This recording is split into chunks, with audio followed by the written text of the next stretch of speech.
On a prié, on va chanter maintenant. 1, 2, 3, chantez avec moi.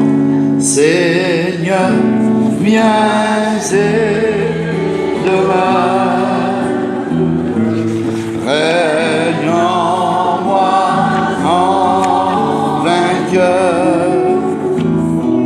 Seigneur, comble ma vie, remplis-la d'esprit. Alléluia. Seigneur, que tout mon âme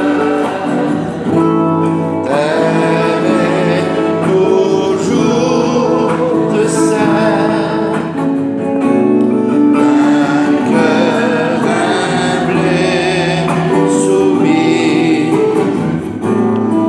je te donne ma vie. Je te donne ma vie, Seigneur. Chantez. Je te donne ma vie, Seigneur. Je te donne ma vie, Seigneur. Je t'ouvre grand mon cœur, je te donne, Seigneur. Je te donne ma vie, Seigneur. Je te donne ma vie, Seigneur. Je t'ouvre grand mon cœur. On le reprend ensemble. Seigneur, viens et demeure. Chantez, je n'entends pas. Vainqueur, alléluia. Seigneur, comble ma vie, remplis-la de l'esprit. Seigneur, que tout mon être t'aime et toujours te sert, d'un cœur humble et soumis, je te donne ma vie. Tous ensemble, je te donne ma vie, Seigneur. Je te donne ma vie, Seigneur. Je te donne ma vie, Seigneur. Je t'ouvre grand mon cœur, je te donne ma vie, Seigneur. Je te donne ma vie, Seigneur. Je te donne ma vie, Seigneur.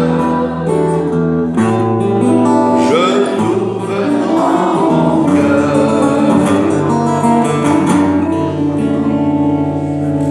Gloire à Dieu, amen. J'avais écouté sur le téléphone hier un homme qui donnait un mot d'un songe qu'il avait fait, je ne retrouve plus ce matin. Et je crois que le Pitou m'a dit qu'elle avait reçu la Violette, qu'elle l'avait écouté aussi. Et ça parle, cet homme, il expliquait qu'il voyait le monde où on est actuellement par rapport à la vie romaine. C'était, le Seigneur était venu chercher son Église.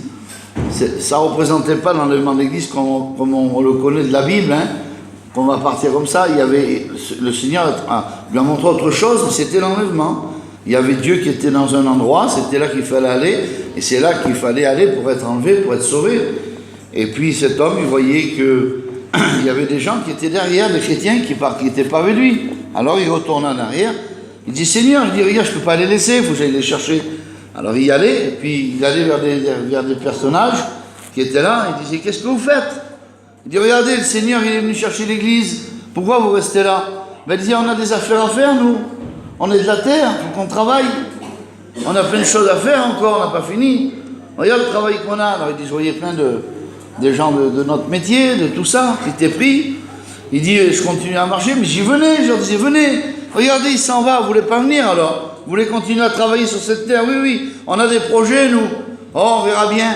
Il n'arrivait même plus à voir le temps du retour du Seigneur. Il allait un petit peu plus loin, il y avait une pièce, j'abrège, hein, et il y avait des femmes là, il y avait des femmes, des sœurs, puis quand il rentrait dedans, il y avait sa femme à cet homme qui était là. Elle dit, qu'est-ce que tu fais ma femme? Elle dit, j'essaye de les amener, elles ne veulent pas venir.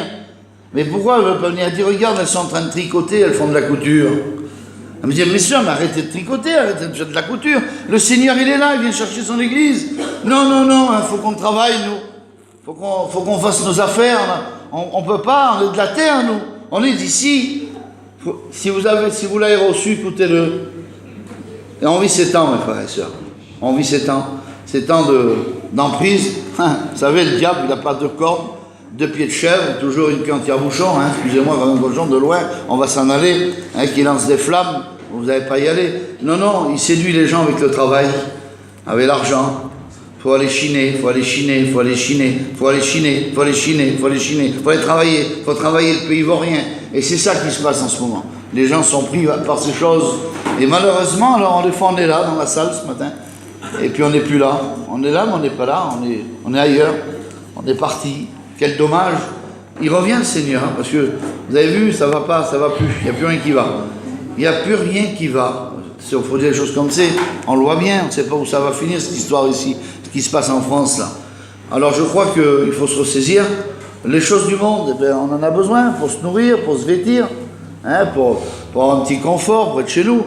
Mais il faut une limite à toute chose. Si on commence à se laisser aller dans plein de choses comme ça, on ne s'en sort pas. C'est séduisant le monde. Le monde, ça brille, ça fait voir des choses. Et tout ce que vous verrez dans le monde qui est beau, c'est pas vrai.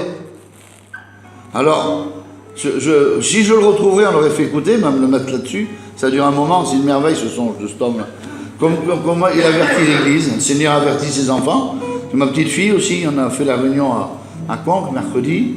Puis je l'ai appelé, j'ai dit, Darcy, dit un petit mot, elle pleurait, elle ne pouvait pas le dire. Il y avait le Tommy, il y avait la Cathy, on était là-bas. Puis il expliquait que les gens, l'Église était enlevée, elle a vu ça, ma petite, elle n'a jamais lu la Bible de sa vie. Elle donnait des détails, des cavaliers, des morceaux de glace enflammés qui tombaient du ciel, des morts de partout. On n'a jamais lu la Bible, Darcy. Elle parlait de l'Apocalypse comme si elle l'avait lu tout hier soir. Alors vous comprenez que dans les derniers temps, il y en a qui font des songes, il y en a qui ont des visions. Il faut faire attention, on vit la fin des temps. Ça peut être 1 an, 5 ans, mais c'est la fin des temps pour nous. Amen. Et nous, on va dans la gloire du Seigneur. Amen. On chante encore un cantique, après j'appellerai une chorale. On va faire quelque chose ce matin. Je vais appeler des frères et des sœurs, une belle chorale. On va mélanger, comme ça on va être nombreux, d'accord? On chante ce cantique. Berger de mon âme, je m'abandonne à toi, où tu me conduiras, je te suivrai. Berger de mon âme, berger de mon âme, je m'abandonne à toi, où tu me conduiras, je te suis.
doit marcher. Il y en a plein de mauvais jours, mais si je dois marcher dans cette vallée profonde, c'est les vallées de pleurs, hein, des grincements de dents, des souffrances de la terre.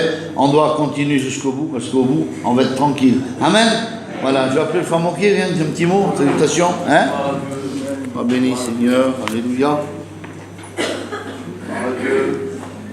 Voilà, béni soit Dieu. Hein, Jésus est là ce matin. Que Dieu soit béni. Hein. Je suis heureux de vous voir. Hein. Merci Seigneur, je suis réveillé au soir avec les campines. Hein. Mais je suis heureux, il y a plein de têtes que je vois, hein, que je connais un petit moment maintenant. Hein. Hein, il y a Patricia qui est nouvelle, hein, tout le temps. Que Dieu la bénisse. Hein. Que Dieu bénisse Polo. Surtout, hein, on prie pour lui. Hein, que Dieu bénisse. Hein. Que je bénis Dieu. Amen, frère ça. Je ne sais pas pour vous, mais là-haut dans le nord, la frontière belge, dans le nord là-bas, vous sauriez les malades qu'il y a, les choses qui se passent. Mais plus il y a des mauvaises choses dans le monde, plus l'Église est bénie du Seigneur. Et plus les chrétiens viennent de qualité. Jésus nous donne à regarder, on a un regard nouveau, il semblerait. Il y a plein de choses qui se passent, et puis plus les gens sont malades, plus s'accrochent au Seigneur. Ce matin, je téléphone à mon cousin, ça fait 25 ans qu'il a cette maladie-là. Il dit, mon cousin, demain, je rentre demain. L'autre jour, j'ai passé un bon mois avec lui. Alors, minimum, il rentre 1 à 2 fois à l'hôpital par semaine à Lille, là-bas. Ça fait 25 ans, il est en miettes. Et il est toujours là. C'est ça qui est extraordinaire. Là, il dit, je vais, mon cousin, avec son cru ce matin, j'ai un cancer à l'oreille. Il n'arrête pas d'enlever des cancers de peau. Dans la tête, il a plus un cheveu, il a des trous comme ça dans la tête, de tous les côtés. Il est en miettes. Les reins, ils sont morts. Excusez-moi du mot que j'emploie. Il avait qu'un rein avant d'être malade et son rein, il est mort. Il fait 2 ou 3 dialyses par jour.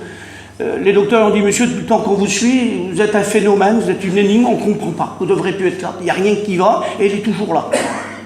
Nous, on sait quoi. C'est Jésus qui le soutient. Vous avez bien compris, frères et sœurs. Et puis quand je vois des chrétiens qui sont malades et qui sont fidèles, ça m'encourage. Ça ne vous fait pas ça, vous, frères et sœurs? J'aime l'église du Seigneur. Hein. J'ai vu la sœur Kali, que Dieu la bénisse, hein, c'est notre ancienne dans la foi. Hein. Ça m'encourage.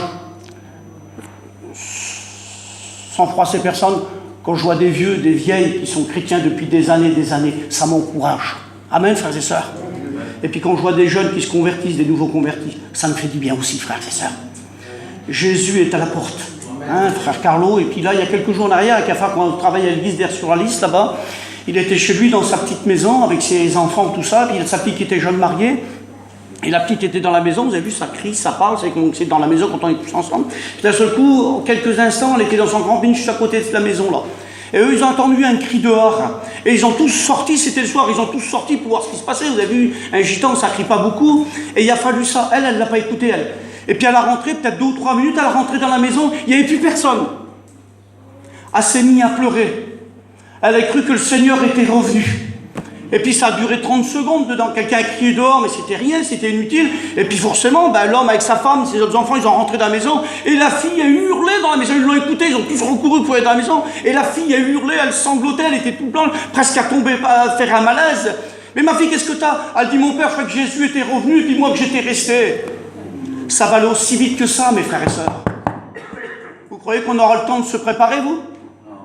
On n'aura pas le temps de se préparer. Il y a un chrétien, je vais attendre encore un petit peu, allez, je vais passer les fêtes de Noël, le jour de l'an, là, je vais faire ce qu'il faut faire.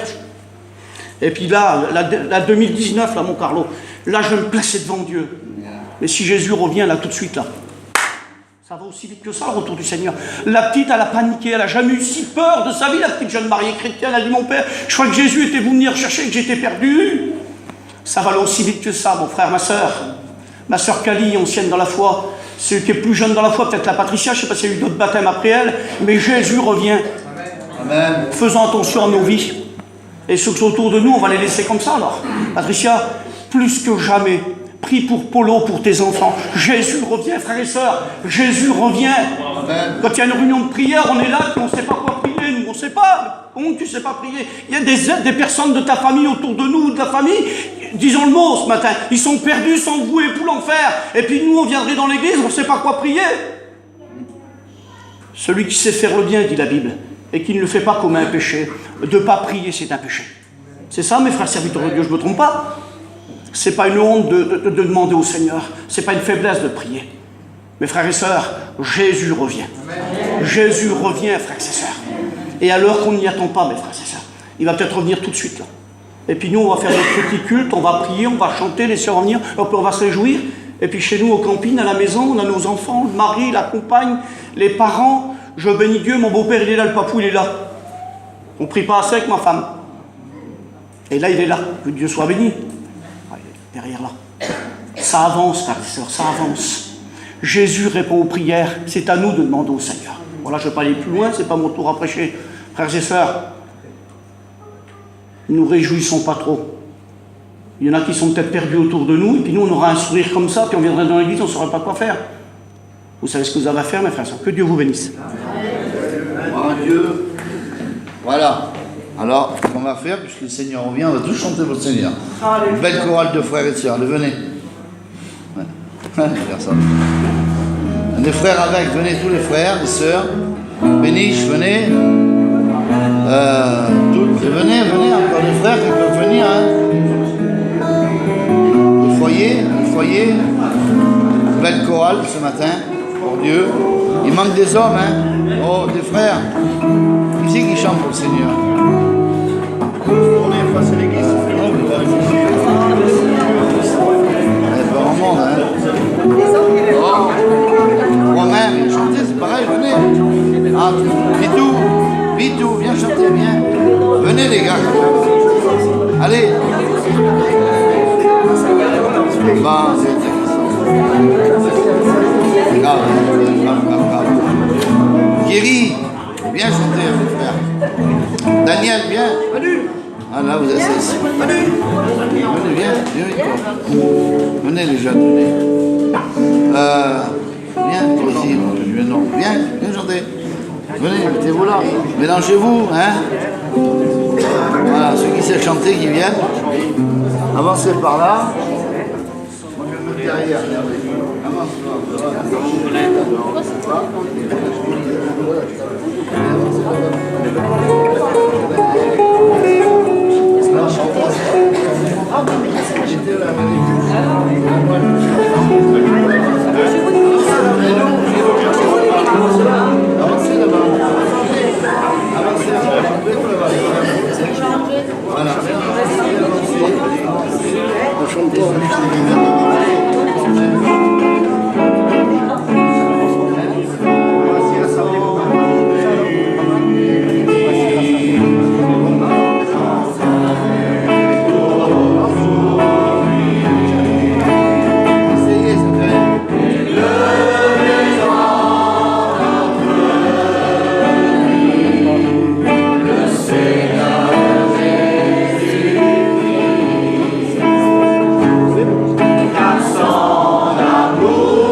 Gloire à Dieu, hein? On est une famille. Alors c'est vrai que dans les familles, il y a des fois, c'est pas toujours comme on voudrait. Il y a des beaux, des pas beaux, des grands, des petits, des costauds, des moins beaux, des plus gentils, des plus mignons. C'est une famille. Mais le Seigneur nous aime à tous. Et c'est pour ça que ce matin on est là pour l'adorer et donner un culte agréable. On ne vient pas pour un homme, on ne vient pas pour ce lieu, on ne vient pas pour le bâtiment, on vient pour Jésus ce matin. Si on a quelque chose à lui dire, on est là, hein, on peut lui dire. En bien ou en mal, hein, parce qu'on a fait de mal, lui demander pardon. Parce qu'on a fait du bien, on ne se justifie pas dans ce qu'on fait pour Dieu. Lui connaît tout, il sait nous donner des récompenses au moment voulu. Et dire, Seigneur, redonne-moi encore quelque chose à faire. Redonne-moi, Seigneur, à témoigner de toi. Donne-moi à être un témoin. Ou alors, Seigneur, tu as vu, j'ai mal agi. J'ai cru bien faire avec mon caractère et j'ai mal fait. Et je te demande pardon ce matin. Parce que qui es-tu? Toi qui juges. Oh. Si vous jugez, vous serez jugés, Seigneur. C'est grave. On ne peut pas faire ça, malheur. C'est grave. Ça sera au ciel, en haut. Hein. Pourquoi t'as jugé? Alors jugeons pas. Hein. Faisons simplement, comme c'est. Aimons-nous les uns les autres. C'est dur, hein. C'est difficile. Vous avez vu les gilets jaunes, ils se tapent dessus entre eux des fois. L'autre il est trop jaune, l'autre il est passé jaune, bim, il se tape dans les feux. C'est vrai, j'en ai marre, j'arrête. Mais non, il faut continuer. C'est la même famille, on les appelle les gilets jaunes. Mais nous, on est des chrétiens. On n'a pas un gilet, on a un vêtement blanc. Amen. Bon, voilà, on va demander aux jeunes de chanter un cantique et on laisse la place à la parole de Dieu. Hein. Voilà, je ne sais pas qui veut chanter un cantique tous les deux. Voilà, Steven chante un cantique et après on écoute la parole de Dieu. Amen. Voilà, gloire à Dieu.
Amen. On prie le Seigneur, on se place devant Dieu ce matin, ça a été fait, je le sais, mais on va encore se présenter devant Dieu. Fermons nos yeux ensemble, s'il vous plaît. Je demandais au frère Moquet de prier le Seigneur pour chacun de nous. Je bénis, je loue ton nom, Seigneur. Toi, ton serviteur, la parole est ouverte. Et nous avons besoin d'écouter ta parole. Seigneur, que nos cœurs, que nos âmes, notre esprit, Seigneur, soient renouvelés au travers de ta parole ce matin. Seigneur, tu connais le besoin de chacun. Tu vois le mot que j'ai besoin d'entendre. Parce que tu es celui qui sonde les cœurs et les reins. Tu connais le mot que mes frères et sœurs ont besoin. Tu vois nos amis qui sont là ce matin. Seigneur, réponds-les. Je te prie pour ton serviteur. Loin-le de ton esprit. Donne-lui toute l'aisance, la facilité d'annoncer le message que tu as déposé dans son cœur. Qu'il soit le porte-parole, le messager de Dieu. Seigneur, sers-toi de sa bouche. Que tes pensées soient ses pensées, Seigneur. Que tes mots soient placés dans sa bouche. Merci, Seigneur, s'il te plaît, bénis ce matin pour ta gloire, Seigneur. Manifeste-toi, Seigneur. Que l'action de l'Esprit soit à l'œuvre dans nos cœurs et dans nos vies, Seigneur. Étends tes bonnes mains, s'il te plaît, Jésus. Amen. Gloire à Dieu. Amen. Merci Seigneur. Merci à Dieu pour le programme, pour les chants. Et les frères et sœurs ont chanté ce cantique l'an dernier. Ils ont chanté « Nous voici, assemblés devant toi comme une famille ». Amen.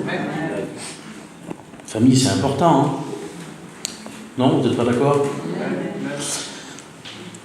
Et voilà ce qu'a dit le Seigneur à Moïse dans le livre de l'Exode au chapitre 12.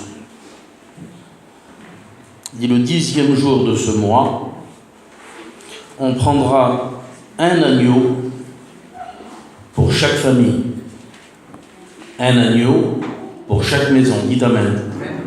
Il faut, on comprend par là, si vous voulez, qu'il faut que l'agneau soit dans toutes les familles.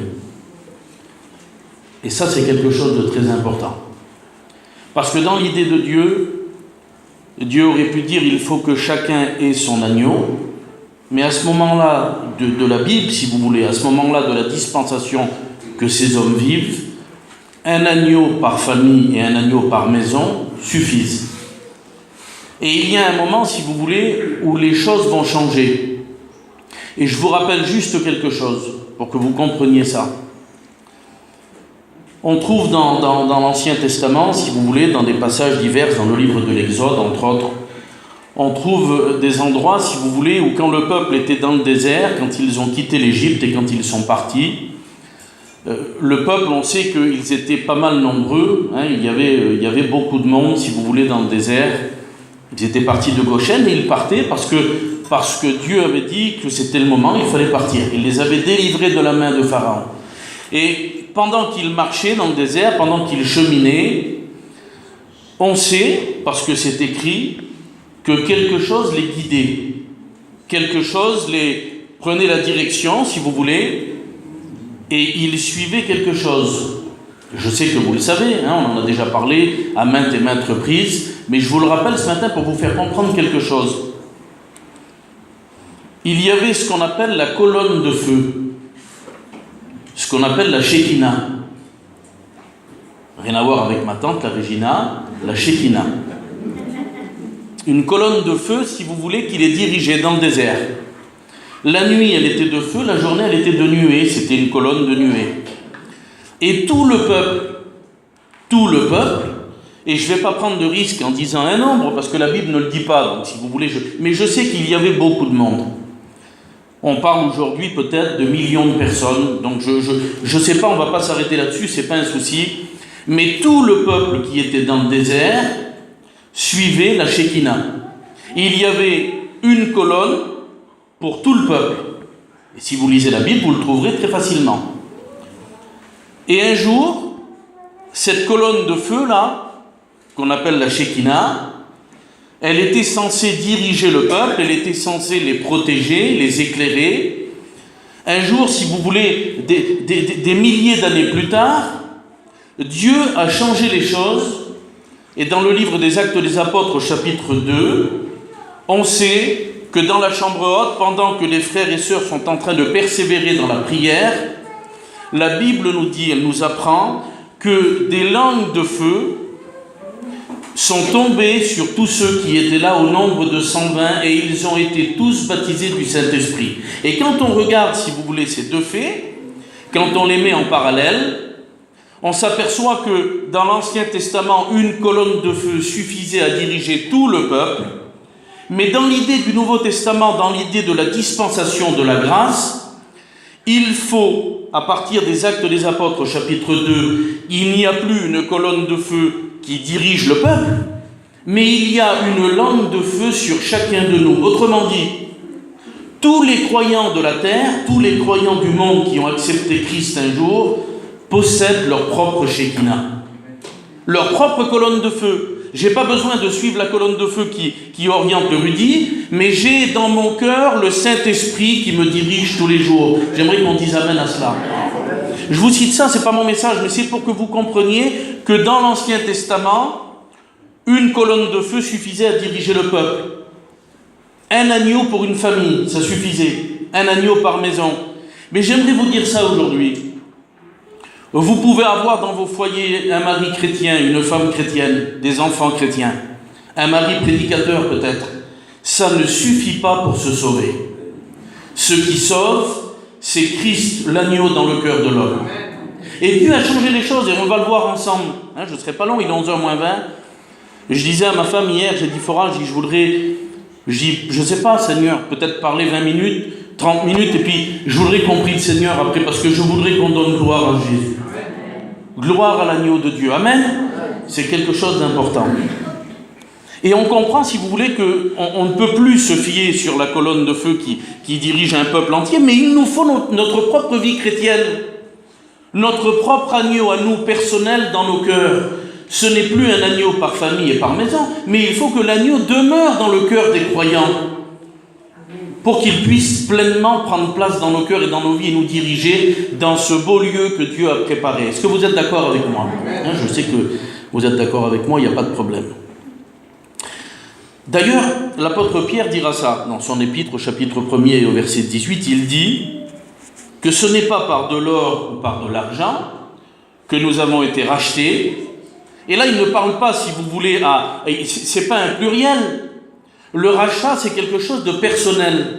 La rédemption, le rédempteur, la doctrine de la rédemption, elle est axée sur la personne. C'est-à-dire que le travail que Jésus a fait, lorsqu'il nous a rachetés, lorsqu'il est devenu notre rédempteur, lorsqu'il est devenu ce que la Bible appelle notre Goël, il nous a rachetés à un prix très élevé que nous ne pouvions pas payer. Il l'a fait, si vous voulez, de façon personnelle. Le Nouveau Testament nous apprend que ça ne suffit pas, c'est pas quelque chose qu'il faut englober de façon générale, mais il faut bien que Christ soit présent dans notre cœur d'une façon personnelle, et j'aimerais qu'on dise amen à cela. Et on va continuer un petit peu. C'est pour ça, entre autres, si vous voulez, que dans l'Ancien Testament, je vous rappelle une histoire, 2 minutes, on la trouve dans le livre de Josué au chapitre 6. On trouve cette histoire d'un homme qui s'appelle Akan. Vous connaissez cette histoire-là. C'est pas du tout ce que je vais prêcher, mais je vous le rappelle pour que vous compreniez quelque chose. Cet homme, il a trouvé, dans une ville qui avait été dévouée par interdit, dans la ville de Jéricho, il a trouvé des choses. Il a trouvé de l'or, il a trouvé un manteau qui valait un prix important, il a trouvé des choses, et qu'importe ce qu'il a trouvé, le fait est qu'il a trouvé des choses et il les a gardées alors qu'il n'aurait pas dû le faire. Et quand on regarde, si vous voulez, à partir du chapitre 6, le peuple entier, l'armée de Dieu qui ne perd jamais, l'armée de Dieu à ce moment-là ne perd jamais. Il tourne autour de Jéricho, la muraille tombe, 7,50 m d'épaisseur, la muraille tombe. Des villes où ils sont passés, ils n'ont jamais souffert de la défaite, ils ne connaissent pas ce que c'est que la défaite. Mais à partir du moment où Akan va prendre quelque chose, et qu'il va le cacher dans sa tente, la Bible dit qu'ils vont connaître la défaite. Alors est-ce que ce serait pour nous, excusez-moi du mot Seigneur, que Dieu me pardonne du mot que je vais dire là, mais ça semblerait peut-être injuste Parce qu'il y avait des milliers de personnes qui n'avaient rien caché dans leur tente. Et qui avaient le matin, quand ils se sont levés, ils ont pris les armes dans la main, le bouclier, l'épée, la lance, et ils sont partis conquérir une ville qu'on appelait Haï, de tout leur cœur. Et ils n'avaient rien fait, ils n'avaient rien dans leur cœur, eux. Mais à cause d'un homme qu'on appelle Akan, la Bible dit qu'ils ont pris la fuite devant une toute petite ville insignifiante, à tel point que Josué avait dit, mais c'est pas la peine d'envoyer tout l'armée, tous les guerriers, c'est presque rien du tout la ville là. Mais quand dans le cœur ça ne va plus, quand Christ ne se trouve plus dans le cœur, la défaite c'est une certitude. On ne peut plus gagner quand Christ n'est pas dans le cœur. Excusez-moi du mot, Seigneur, je ne veux pas vous décourager ce matin. Mais si on a pris Christ, si on a pris la croix et qu'on l'a déposé de côté, ne vous attendez pas à être victorieux, victorieuse sur le problème, ça n'existe pas, c'est pas vrai. Nous avons la victoire quand Christ est dans notre cœur. Si l'agneau est présent dans notre cœur, nous avons la victoire. Et à ce moment-là, ils ont perdu. La défaite est arrivée parce qu'un homme avait désobéi. Un seul homme a mis tout le peuple en déroute parce qu'il avait fait quelque chose qu'il ne fallait pas. Une colonne de feu suivait à diriger tout un peuple, des milliers de personnes. Et dans le Nouveau Testament, on comprend qu'on ne peut plus travailler comme ça, de cette façon-là. Dieu a changé les choses. Il y a des gens aujourd'hui qui disent des fois, quand il se passe quelque chose, ils disent « Oh là là, c'est terrible parce que dans l'église, ça va être dur. » L'église, elle appartient à Jésus-Christ. C'est lui qui la bénit, c'est lui qui la dirige. C'est pas un serviteur de Dieu. Bien sûr que Dieu a établi des prédicateurs qui dirigent l'église, il n'y a pas de problème. D'une façon structure, il dirige l'église. Mais l'église, elle est à lui, il l'a payée, lui-même par son propre sang. Alors vous imaginez bien qu'aujourd'hui, un homme, une femme qui, je ne sais pas, Seigneur, qui se fait du tort à elle-même, c'est pas l'église de Jésus qui est ternie.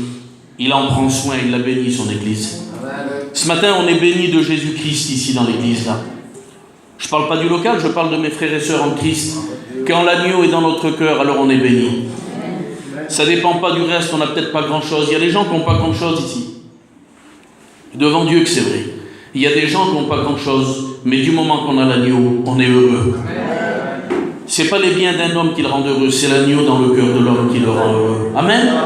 Et tant mieux s'il y a des choses après, merci Seigneur. Mais ce qui compte, c'est l'agneau dans le cœur de l'homme. Je continue.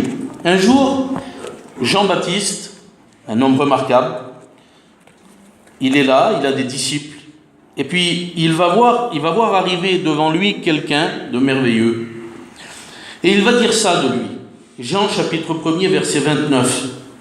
Quand il va le voir arriver, il va dire sur les disciples qui sont là, il va dire, voici l'agneau de Dieu qui ôte le péché du monde. Dites Amen. Voici l'agneau de Dieu qui ôte le péché du monde. Et j'ai regardé, si vous voulez, ôter, on sait ce que ça veut dire, hein, ôter, je prends ça, je vais le ôter d'ici, je vais le poser ailleurs. Mais dans la racine du mot grec, c'est plus fort que cela. La langue grecque est beaucoup plus puissante que la nôtre à nous, et quand on lit, si vous voulez, ce que le mot veut dire, on s'aperçoit que c'est bien plus fort qu'ôter quelque chose. Le travail a été bien plus important que cela. Quand Jean-Baptiste regarde le Christ qui vient là, et qui le regarde et qui dit « Voici l'agneau de Dieu qui ôte le péché du monde », le mot qui est employé, c'est le mot « héros ». Dans la langue grecque, si vous voulez, il veut dire ça. Il veut dire ôter, prendre, porter, enlever. Et il veut dire quelque chose de merveilleux. C'est la véritable définition de ce mot-là. Il veut dire prendre par la force. Jésus est venu sur la terre prendre par la force ce que Satan tenait dans ses mains depuis 4000 ans. Depuis 4000 ans, Satan tenait l'homme lié au péché et personne n'était en mesure de se sortir de l'occupation du péché. 4000 ans que Satan tenait l'homme. Et puis, je vais vous rappeler quelque chose. Je vais vous rappeler une lecture, je vais vous rappeler une histoire de la Bible. On la trouve dans le livre de Luc, dans le livre de Jean, excusez-moi, chapitre 11. Pour ceux qui ont la Bible, qui veulent suivre, vous pouvez prendre votre Bible et regarder au chapitre 11 de l'évangile de Jean. Et pour ceux qui lisent la Bible, vous savez de quoi je vais parler, vous savez de qui il s'agit. Il est question d'un homme qu'on appelle Lazare et de ses 2 sœurs. Je vous fais la lecture, on est ensemble encore quelques minutes et puis on priera le Seigneur, je ne veux pas être long. Il y avait un homme malade, Lazare de Béthanie, village de Marie et de Marthe, sa sœur. C'était cette Marie qui oignit de parfum le Seigneur et qui lui essuya les pieds avec ses cheveux. Et c'était son frère Lazare qui était malade.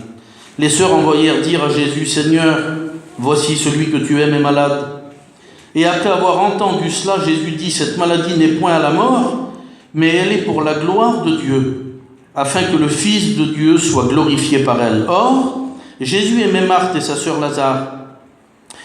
et Lazare. Lorsqu'il apprit que Lazare était malade, et je le dis devant Dieu, je me suis dit, Seigneur, mais pour quelle raison? Pour quelle raison? Lorsqu'il eut appris que Lazare était malade, il resta 2 jours encore dans le lieu où il était, et il dit ensuite aux disciples, retournons en Judée. Il apprend que cet homme est malade, mais malgré que cet homme est malade, il attend encore 2 jours. Je ne sais pas où il était, c'est pas écrit. Mais il était dans un endroit où il prêchait l'évangile, puisque de toute façon il ne faisait que cela. Il prêchait l'évangile, il guérissait les malades. Et pendant qu'on lui dit « Celui que tu aimes est malade », le texte dit qu'il va rester encore 2 jours dans cet endroit et il va dire sur ses disciples « Retournons en Judée maintenant ». Et les disciples vont lui dire « Mais Seigneur, en Judée, on y était il y a quelque temps, on a voulu te lapider, les gens ont voulu te tuer, tu veux retourner en Judée ?» Oui, il dit « Il faut qu'on retourne en Judée parce que Lazare est en sommeil, il faut que je le réveille. » Voilà les mots de Jésus. C'est pas plus que cela. Et à partir de là, ils repartent. Et les disciples, si vous voulez, vont aller avec lui. Et quand ils arrivent là-bas à Béthanie, la sœur, si vous voulez, de Lazare va lui parler. Il y a une discussion qui se fait, il y a des choses. Et puis regardez ce qu'il est écrit dans le verset 39. Jésus dit, ôtez la pierre. Marthe, la sœur du mort, lui dit, Seigneur, il sent déjà, car il y a 4 jours qu'il est là. Il y a 4 jours qu'il est dans une grotte avec une pierre devant. 4 jours. 4000 ans. C'est ça. 4 jours qu'il est dans une grotte. Il a le parfum de la mort sur lui. 4000 ans où l'homme est enfermé dans le péché, dans une grotte avec une pierre devant. Jamais personne n'a pu le sortir de là. Et croyez-moi que des hommes de Dieu, il y en a eu. Et je vais en citer 2 ou 3. Mais croyez-moi qu'Abraham, c'était quelqu'un. Abraham était un homme exceptionnel, le père de la foi. Dieu a dit, je bénirai toutes les familles de la terre en toi. Je ne sais pas si vous vous rendez compte. Il y a eu Moïse. Je ne sais pas, Seigneur, moi, Moïse. L'homme de la loi, Moïse, le grand Moïse. Qui d'ailleurs, un jour, Dieu lui a dit, Moïse, descends, détruis-le le peuple. Je vais recommencer une nation à partir de toi. Dieu lui a promis aussi de faire une nation à partir de Moïse. Il a refusé, il n'a pas voulu. Il y a eu des hommes exceptionnels sur la terre, mais qui n'ont jamais de la vie. Ils ont été exempts du péché, jamais de la vie. Tous ces hommes, un jour ou l'autre, tous ces grands hommes de Dieu, des hommes comme David, l'homme selon le cœur de Dieu, cet homme a été touché, blessé par le péché. Il n'a jamais pu se sortir de cette misère.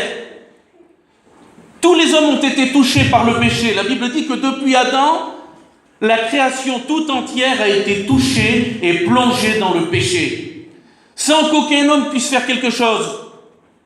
Aucun homme n'avait la possibilité, et il y avait des hommes, si vous voulez, de bonne volonté, des hommes qui étaient prêts à sacrifier. Rappelez-vous d'Abraham.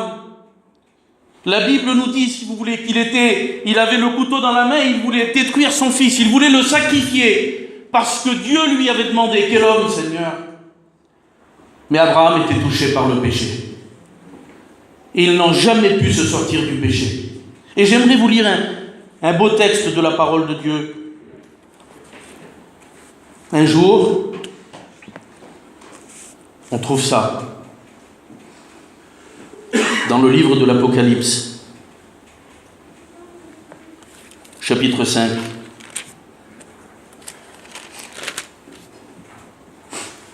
Puis je vis dans la main droite de celui qui était assis sur le trône un livre écrit en dedans et en dehors, scellé de 7 sceaux.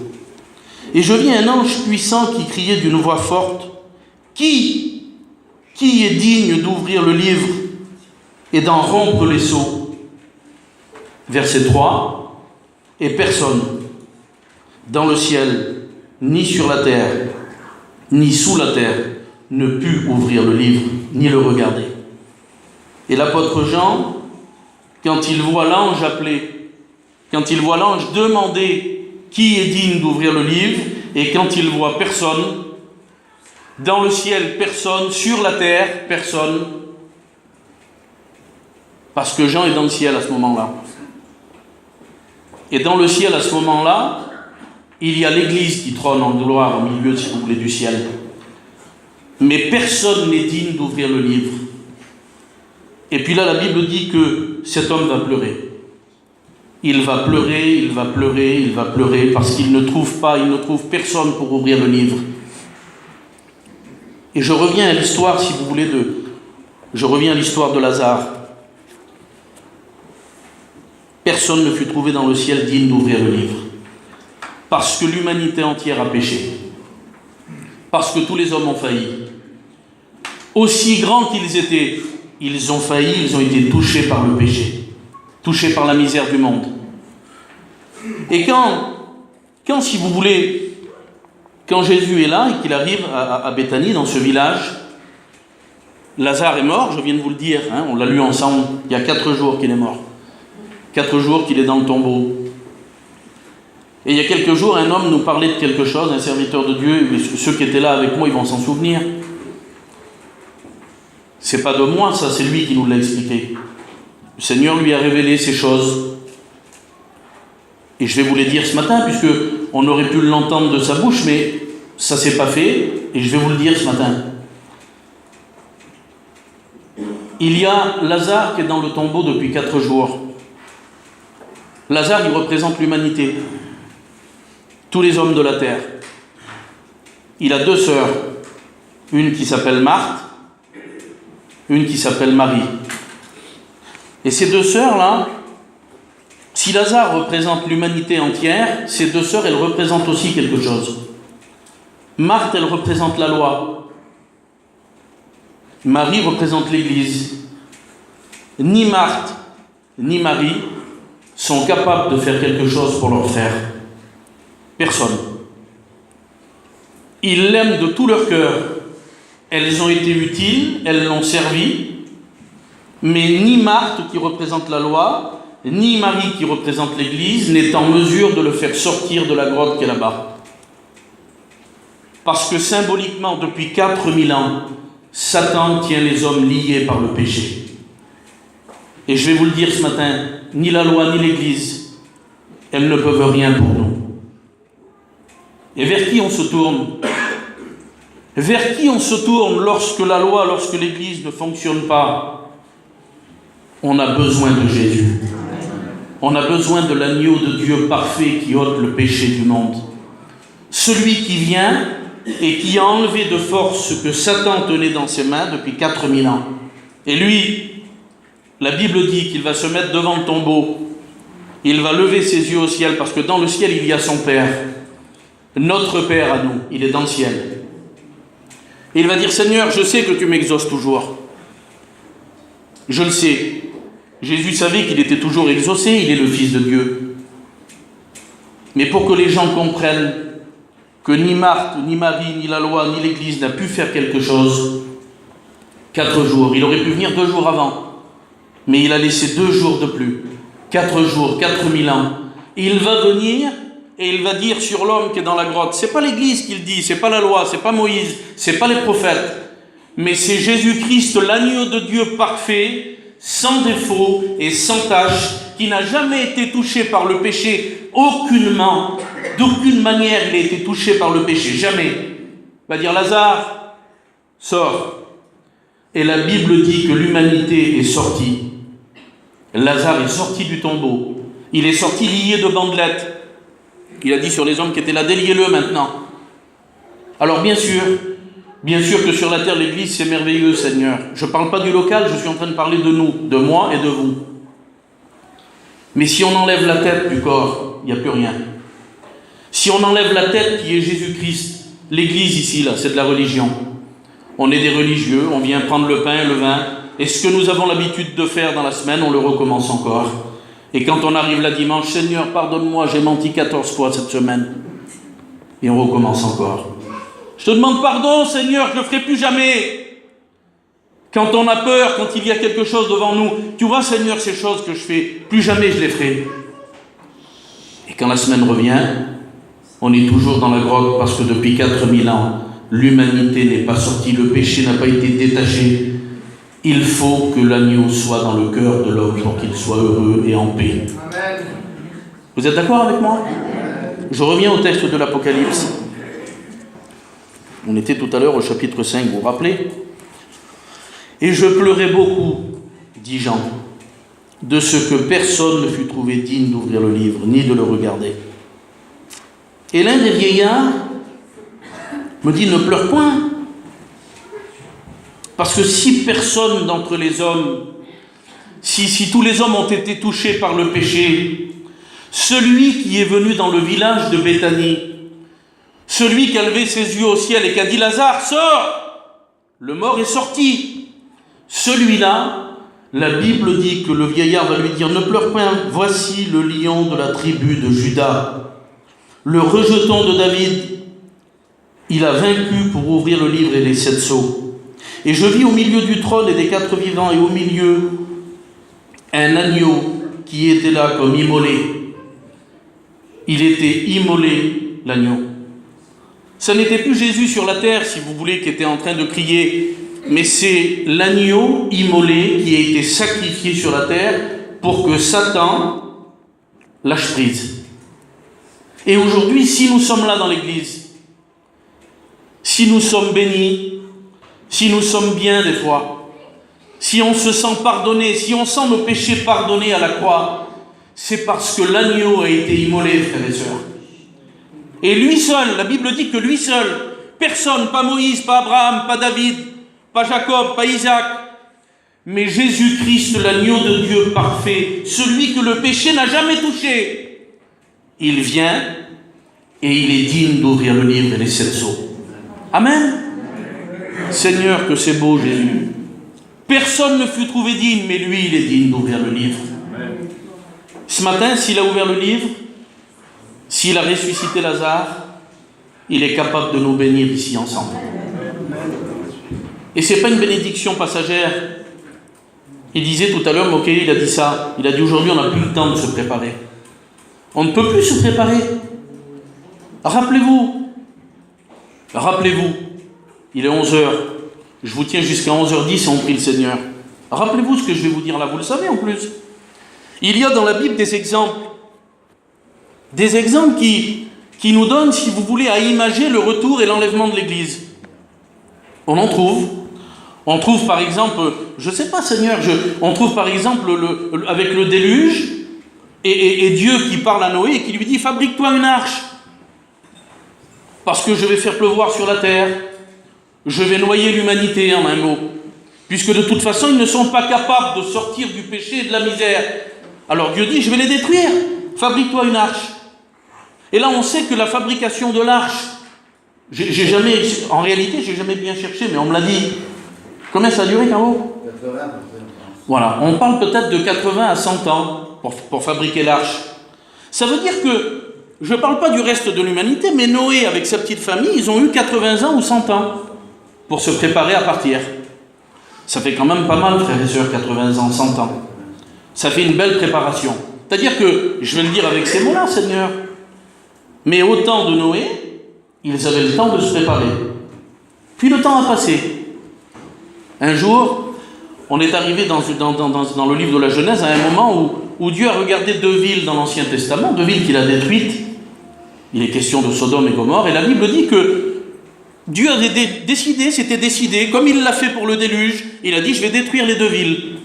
Je vais faire pleuvoir, si vous voulez, du feu sur les 2 villes et je vais les détruire. » Et Dieu dit à ce moment-là qu'il faut sortir, qu'il faut que Lot, avec sa petite famille, ils sortent de la ville, si vous voulez, de cette ville de misère là. Mais Lot il tarde. Il tarde, jusqu'à un certain point que Dieu aime tellement l'humanité qu'il va envoyer des anges, et les anges vont venir, ils vont prendre Lot par la main, ils vont prendre sa petite famille, et ils vont le faire sortir. Et quand les anges ils arrivent, la Bible dit que c'est sur le soir. Ils sont arrivés sur le soir. Je ne sais pas quelle heure il était, mais ils arrivent sur le soir, c'est écrit. Et le texte dit que le lendemain matin, quand le soleil se lève, si vous voulez, à l'aurore, les anges vont prendre Lot par la main et ils vont le faire sortir de la ville et la ville va être détruite. Ça veut dire que, en réalité, de 100 ans de fabrication de l'arche pour se préparer, on est passé à une nuit. Une nuit. Ils ont eu une nuit, si vous voulez, pour sortir de ces villes-là. 100 ans, une nuit. Et on sait qu'aujourd'hui, l'enlèvement de l'Église, il a frappé des mains tout à l'heure. Vous l'avez vu, il a fait ça. Ben moqué, excuse-moi devant Dieu. T'es un ancien, mais c'est plus rapide que cela. C'est pas ça. Parce que quand je fais ça, il y a le temps de bouger là. D'après ce que l'on sait, dans l'idée, si vous voulez, du texte grec, c'est un clignement d'œil. Clignement d'œil, il n'y a pas besoin de faire ça. Vous l'avez bien vu. Quand vous fermez les yeux, est-ce que vous le voyez?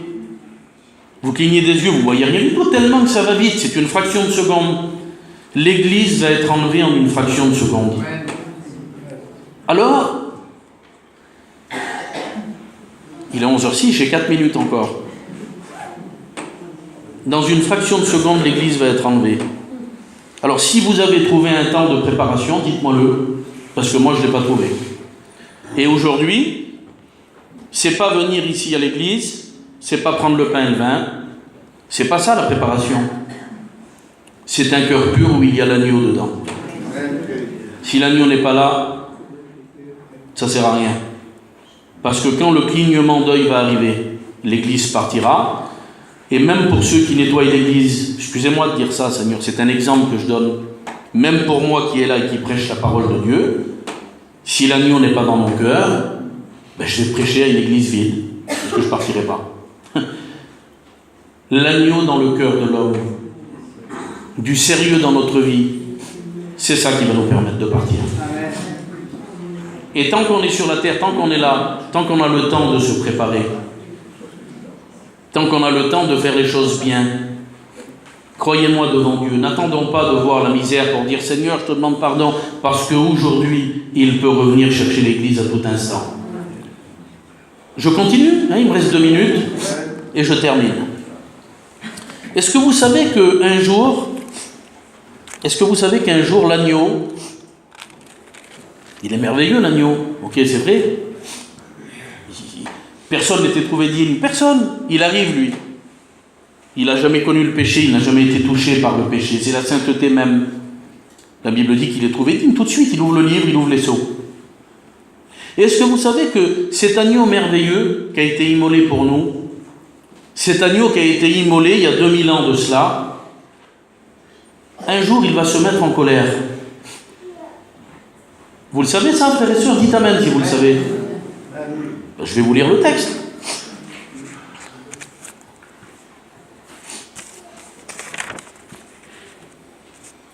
Un jour l'agneau se mettra en colère. Je regardai, quand il ouvrit le 6e sceau, il y eut un grand tremblement de terre. Le soleil devint noir comme un sac de crin.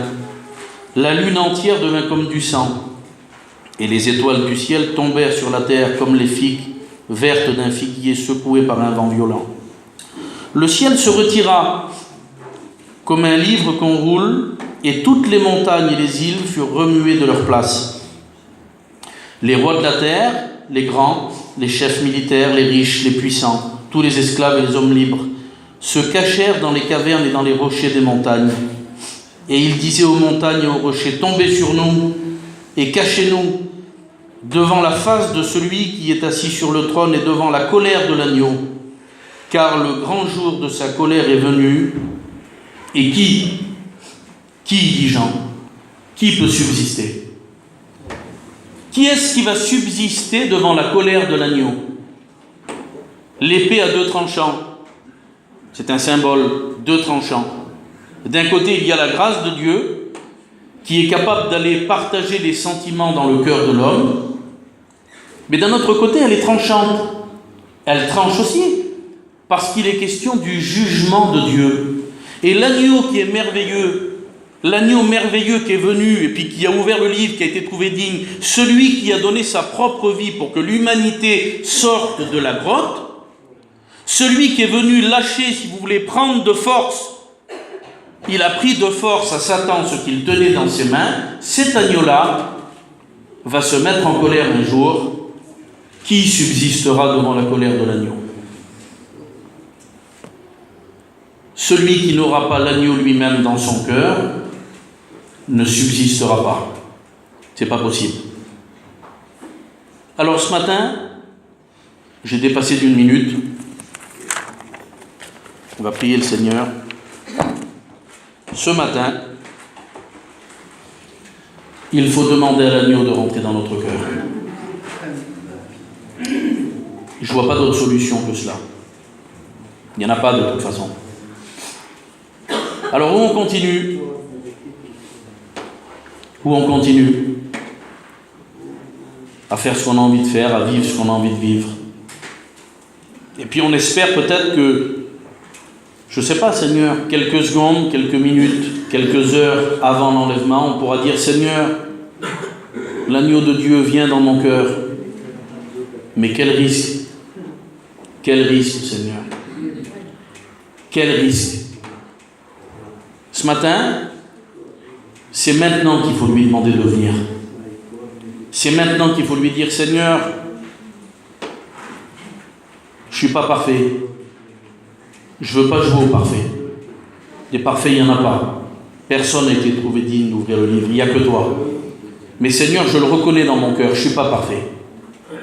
J'ai besoin de toi. J'ai besoin que l'agneau de Dieu, parfait, sans défaut et sans tache, vienne me racheter de ma vaine manière de vivre. 1 Pierre, chapitre 1er, verset 18.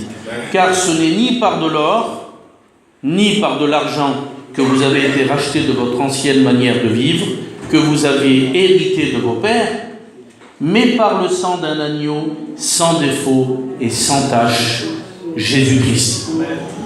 On ferme nos yeux ensemble. Je ne peux que vous encourager ce matin et m'encourager à moi, nous encourager ensemble à faire ce que Dieu nous demande de faire. Seigneur, je te rends grâce ce matin.